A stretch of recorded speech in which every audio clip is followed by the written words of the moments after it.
Hola amigos, Ghost here, and today we continue our bonus Bookends series on Ghost of Tsushima.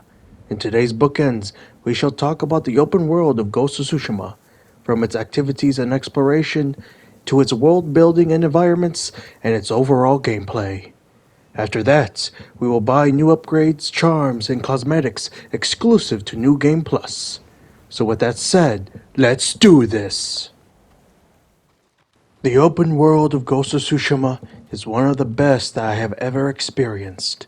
In many ways, it's near perfect, and a few others, it's great, but could have been even greater.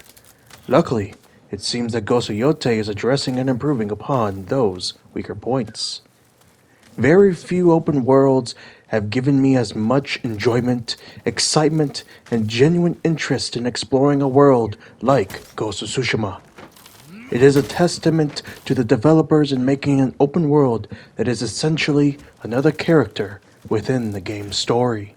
Graphically and environmentally, the game's version of the Tsushima Islands and Iki Island are beautiful. Even 5 years later, they still look outstanding in many aspects. Though the graphics are realistic, the environments are able to breathe a colorful art style at the right times, and a haunting reminder of what war does not just to people, but to nature in other moments. From beautiful golden forests and fields of flowers, to war-torn battlefields and fortifications. From marshes and snowy mountains, to ruined temples, shrines, and burnt villages.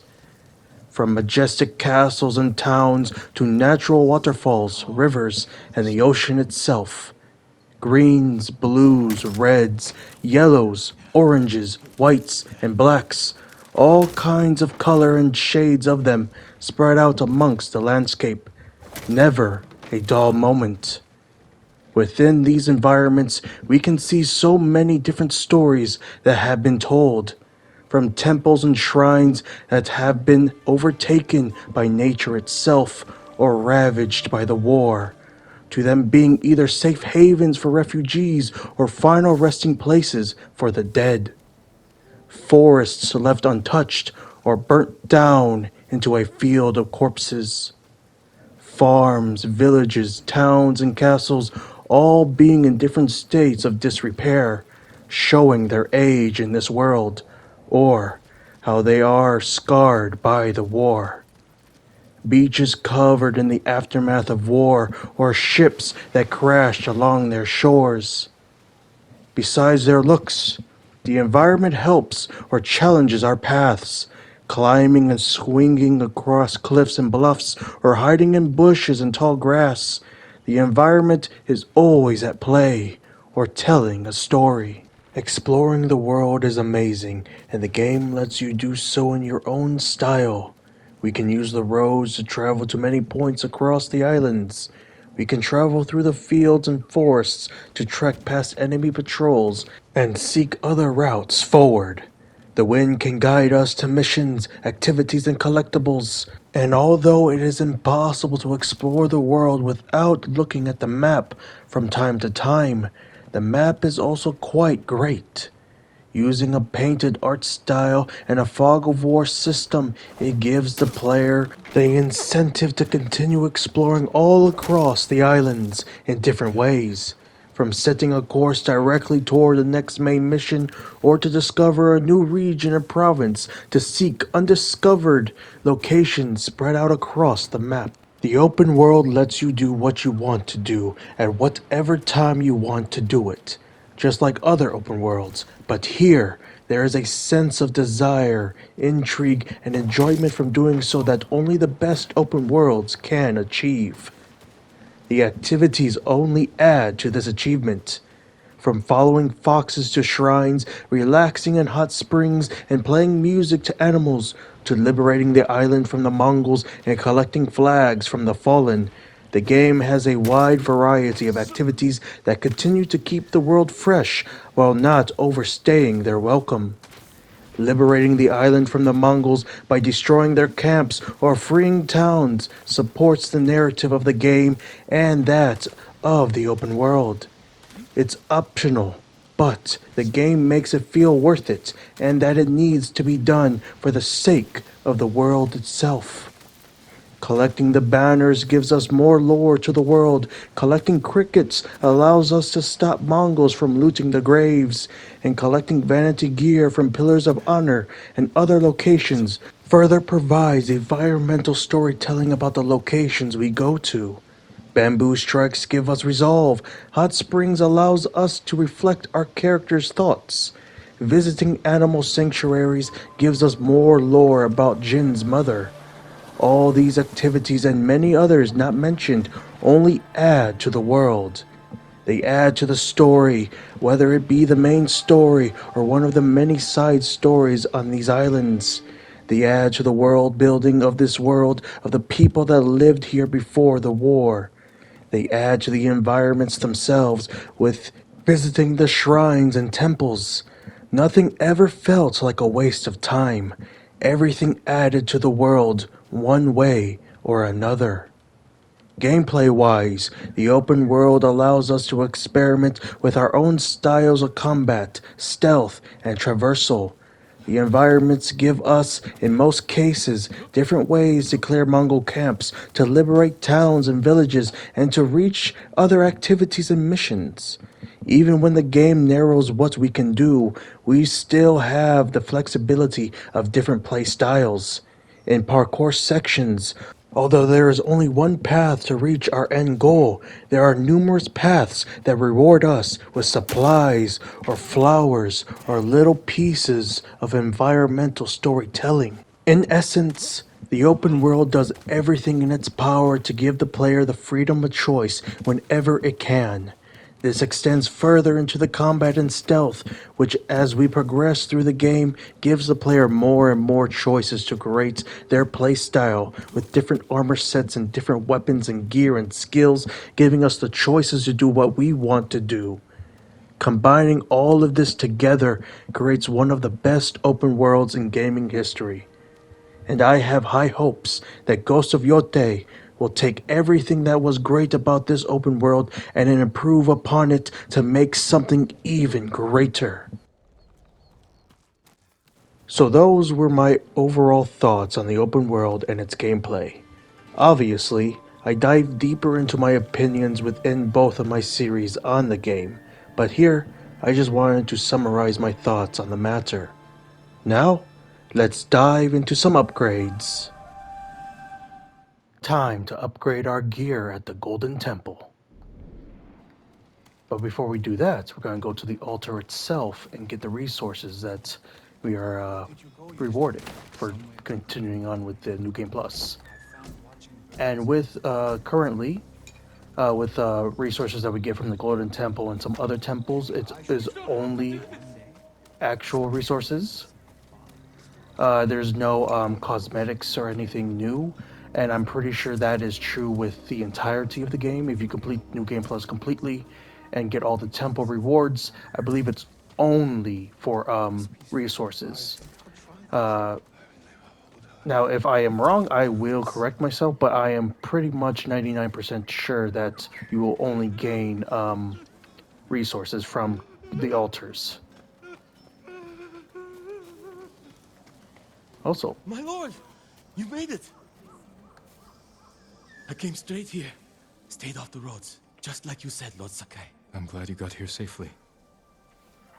How is your little one holding up? He's braver than his father. People didn't believe it when I told them a samurai sent us here. Take care of yourself. And the little one. The people here don't have much to offer. But we'll do everything we can to help. See that? of course, I told you. There's always hope. I gotta say, even though I do not exactly remember which side mission he's from, that's another thing I very much love about this game, and I'll probably mention it when I talk about the side quests. But I love how when you complete a bunch of them, those individuals that you save sometimes go to specific villages or temples and such, and are able to be interacted with after the mission's been completed. That's something I very much love when open worlds do. So, and side missions and stories do. So, yeah. Anyway, first up, we're going to the Honor to work on your sword blade, my armor, lord. swordsmith. I mean, The katana of Clan Sakai. An exquisite weapon. You recognize it on sight? For me, every blade is unique, as recognizable as a person. Lord Sakai, bring the materials I need, and I would be honored to improve such a fine sword. of course, as you have done this many times before for us, including other swordsmiths. And of course, our Tanto is fully upgraded, so there's nothing we need to do for that. He will help us with the final upgrade of our katana. And it costs 1200 supplies, 120 iron, 90 steel, and 8 gold. And as you can see, it maxes out our damage, which is this. Previously, this was our max damage, and this extra bit of damage was added in New Game Plus specifically. So technically, we're going from one max from the main game to the New Game Plus max of damage, and it's only a slight marginal difference from what I understand, and from my own experience playing New Game Plus of a different save on my own time, but it's still either way it's going to be good for open combat and also for duels. So yeah, Balanced, sharp, and deadly. Thank you. thank you, good sir. Now I'm going to take the supplies from behind you because I need them. I always need supplies. Your sword arm protects us all, my lord. All right, now we're going to go to the armorer. Allow me to strengthen your armor, my lord. And we're going to immediately upgrade the ghost armor because that is the one I use the most in my gameplay for New Game Plus. And plus, I just love the ghost armor. I've said it many times, and I will continue to say it. With the new Game Plus upgrade, it increases or reduces enemy detection by 50% instead of the base 40 from the max of the regular game, and it also gives it a 40% chance to terrify nearby enemies instead of the 30% chance of the max from regular game. So New Game Plus gives you two 10% bonuses to its perks, and it costs 1,000 supplies, 40 linen, 25 leather, and 8 silk. Certain to frustrate your enemies. And next up, we're going to upgrade Sakai Clan Armor. And compared to the base game's max, the new game plus's max version of the armor does a massive increase to melee damage as well as a colossal increase to health. Now I'm not sure specific numbers specifically about that, but either way it will be beneficial both in open combat and also in duels. And it costs 1,000 supplies, 40 linen, 30 leather, and 8 silk. This will keep you safe. Finally, we're going to upgrade the Traveler's Attire since we don't have enough silk for any other armors to be upgraded. And versus the regular max version of the armor from the base game, compared to the New Game Plus's max, all it does that changes is allows the fog of war to be cleared by 30% more. So from the 30% from the base to New Game Plus's 60%, which is quite useful if you are exploring the map and just trying to clear a lot of fog of war, because with how the game works, fog of war, all of the fog of war of a specific region won't be cleared out until you fully liberate the place. So, and some of those liberations are tied to main story missions. So if you're doing a large amount of exploration before that, this helps with clearing a lot of fog of war regardless. And it's a decent suit of armor to use for like parkour, the temple shrines and such. It costs 800 supplies, 30 linen, 20 leather, and the last of our silk, the 6 that we have. Nothing stronger. Goodbye. And voila. Thank you. Now, Our only hope, my lord. oh, We pray for your safety. yes, I bow to you all every time I come here. Next up is the bower. I always have trouble saying that, so the craftsman or something.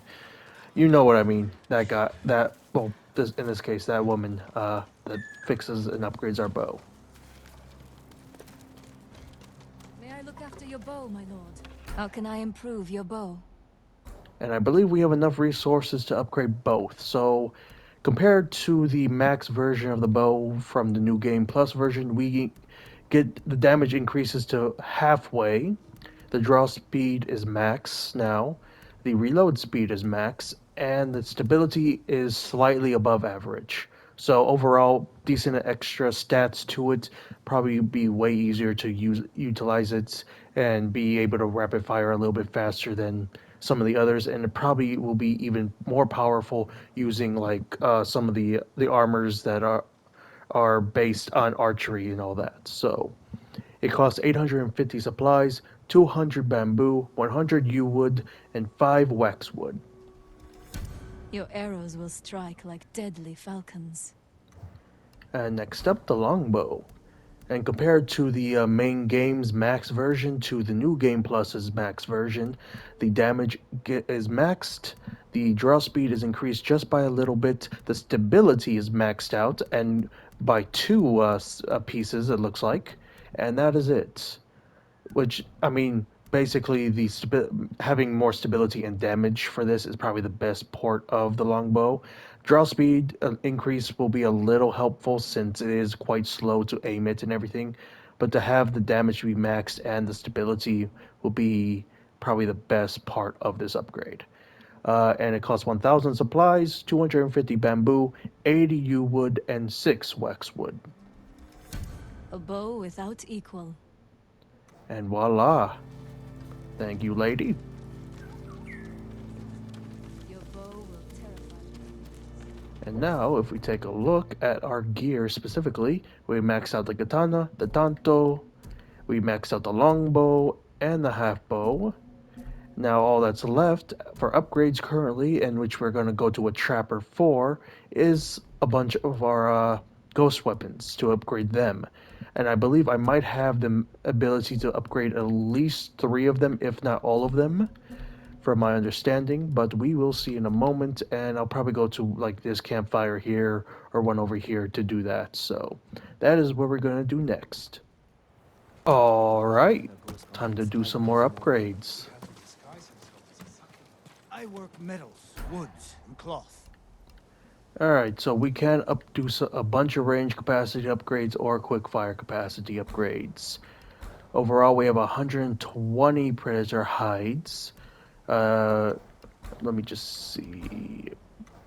I think I will have enough to do all 4 of these, or some upgrades with these.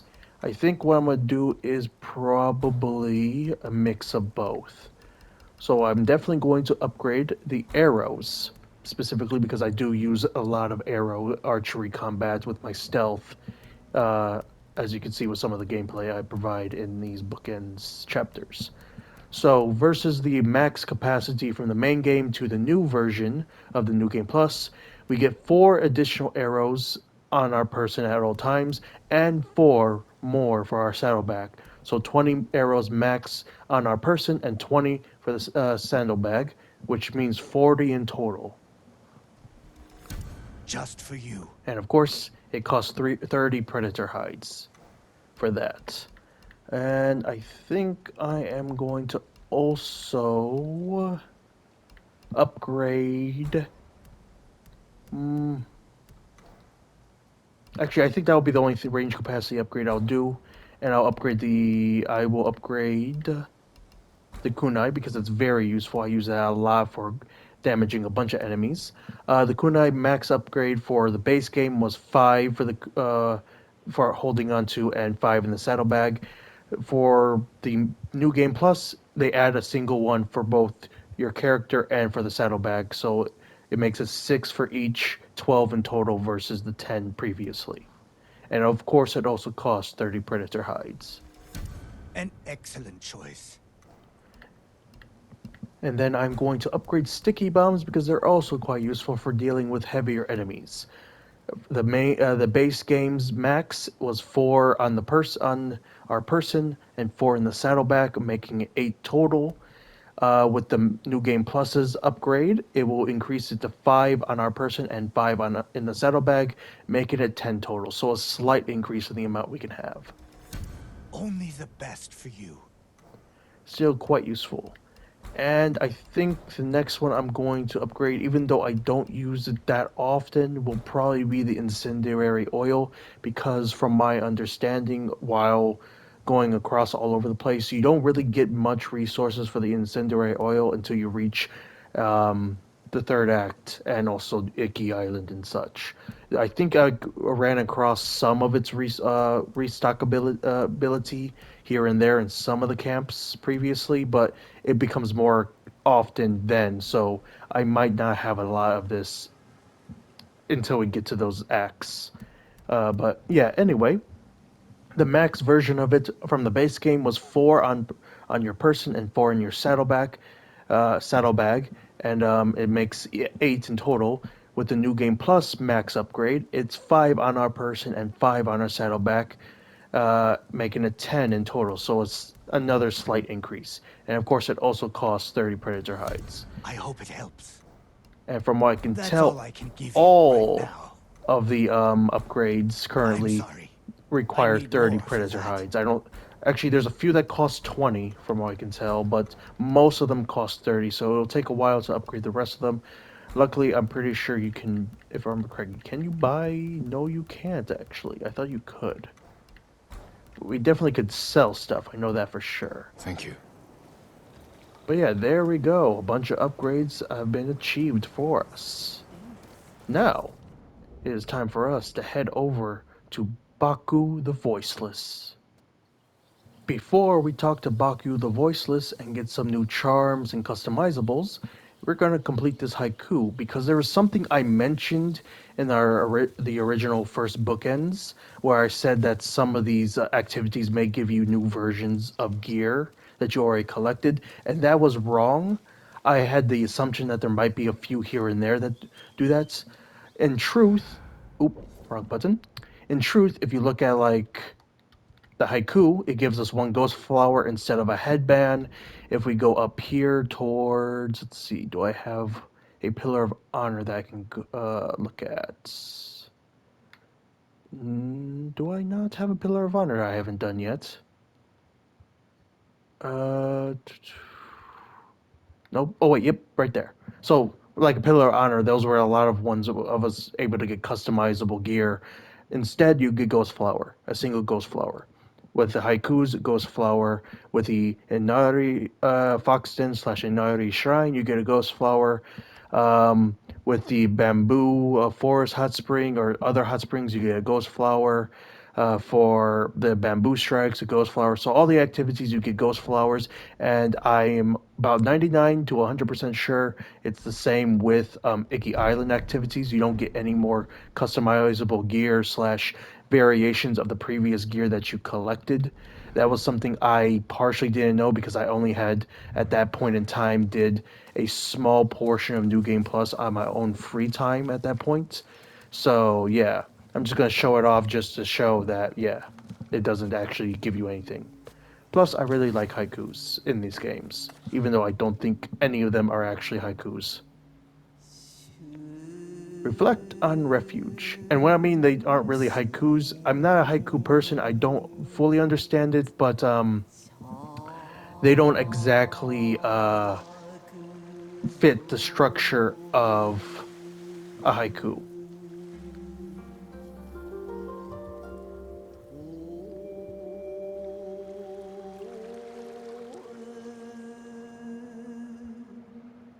And where's the other one? Oh, there is.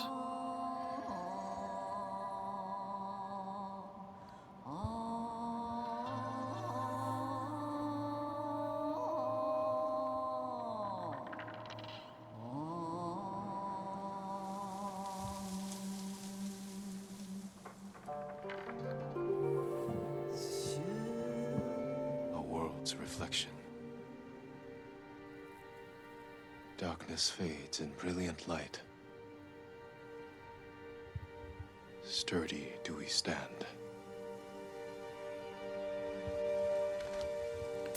And there we go. We got a ghost flower instead of a new a new version of our headband that we previously collected from doing this haiku back in the base game.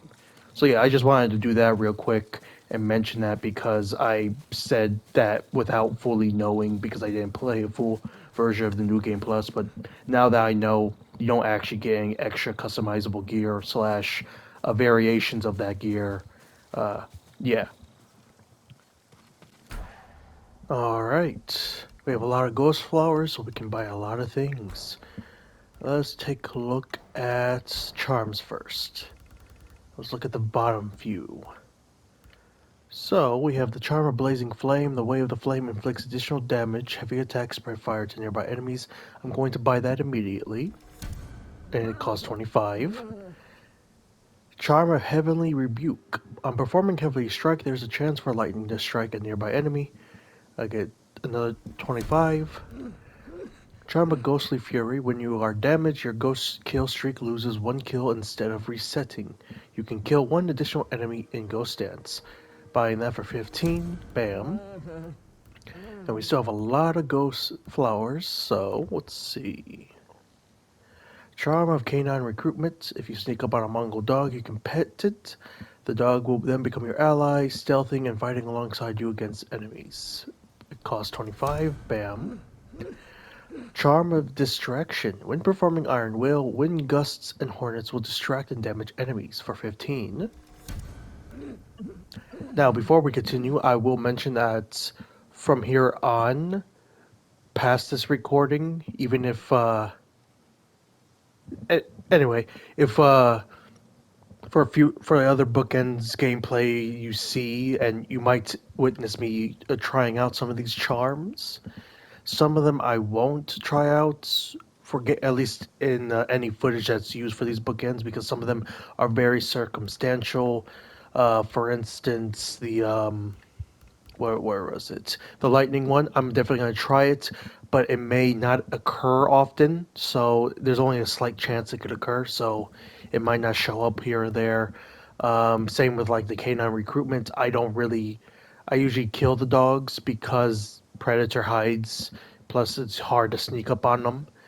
But either way, I'll try to attempt to show off some of these charms in future gameplay while I am in the background while I'm discussing whatever topic a Bookends chapter is about. Anyway, that is by Charm of Steadfast Fire. Greatly increases the length of time you can use the Way of the Flame for 15 ghost flowers. Then there's Curse of Exhaustion, Curse of Misfortune, Curse of Frailty, and Charm of Carnage. Charm of Carnage, it just makes combat bloodier. 5 ghost flowers. And these are all for 5 ghost flowers too, and these are just make us a little bit weaker.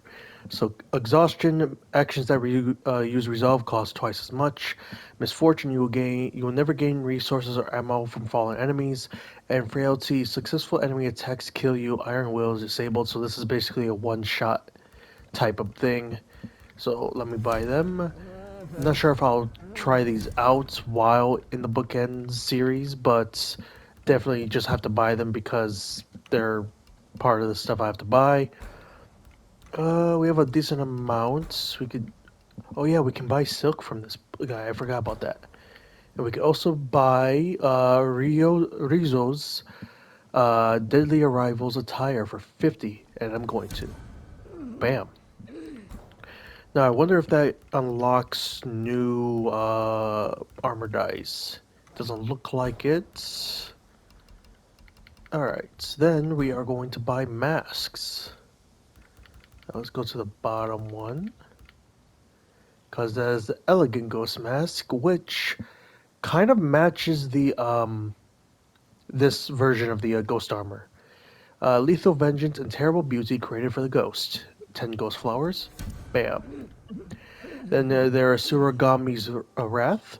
A calm expression hides a savage spirit for 10.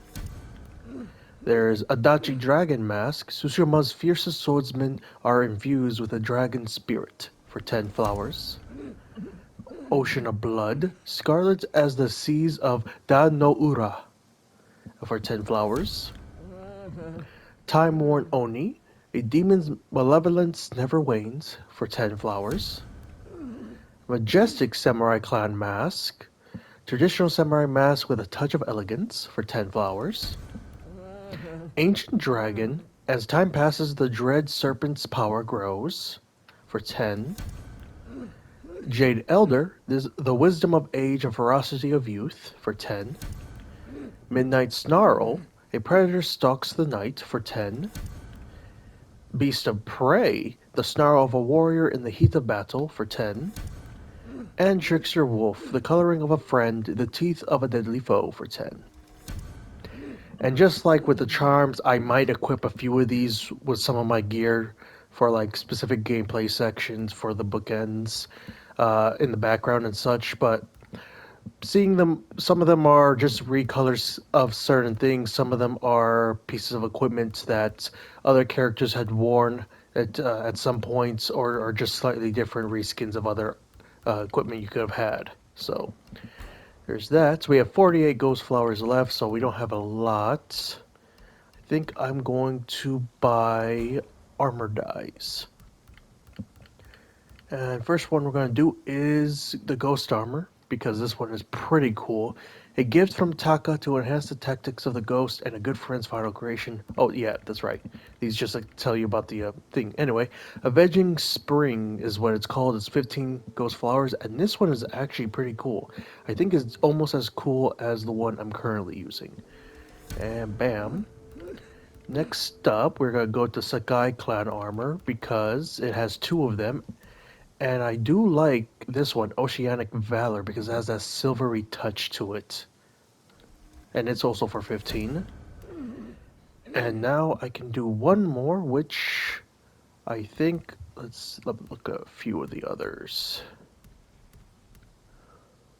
Ooh, this one's nice for Tadadori's.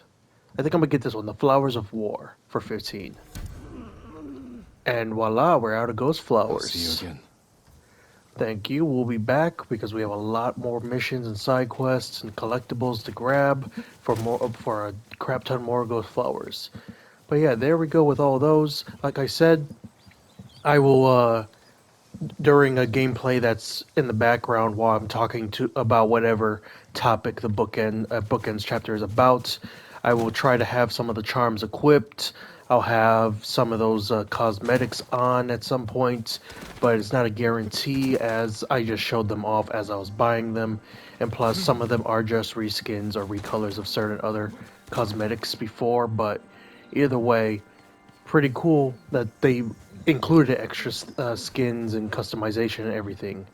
So yeah, we need to equip the Sarugami armor.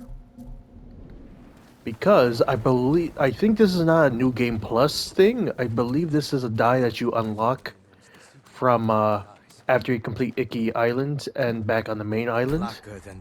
Because if we take a look at armor dies, there is one for the Sarugami armor that I assume at least is from actually the main game or / DLC, where if you come back to the main island you can go to here and buy it.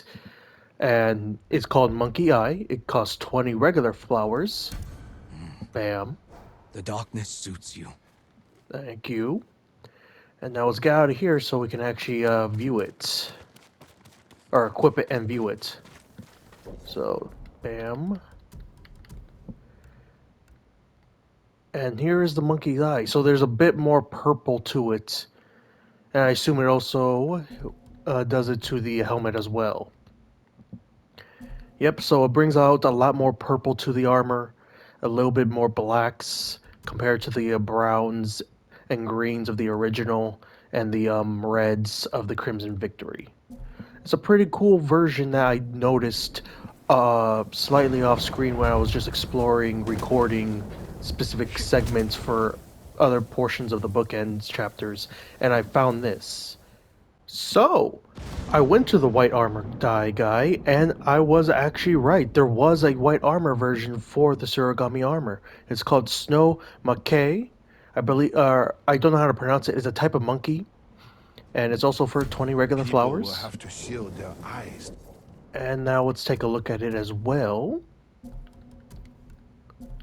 And it's basically a white version of the armor with some browns, light greens, reds, a little bit of gold. I like the gold on the chest plates. And a bunch of black. It is actually probably the coolest version of this armor, in my opinion. I think it really fits the armor well. I think also the monkey eye is also pretty solid. I'm not that big into greens and browns, so yeah, these two alternate colors are pretty phenomenal. But yeah, there we go. Just I had to check because I had a feeling there was one over here since I found one with the black armor dye guy. So there we go. Alrighty then. And with that, we conclude today's Bookends chapter. I hope you all enjoyed the chapter as much as I did. Until next time, this is Ghost, signing out.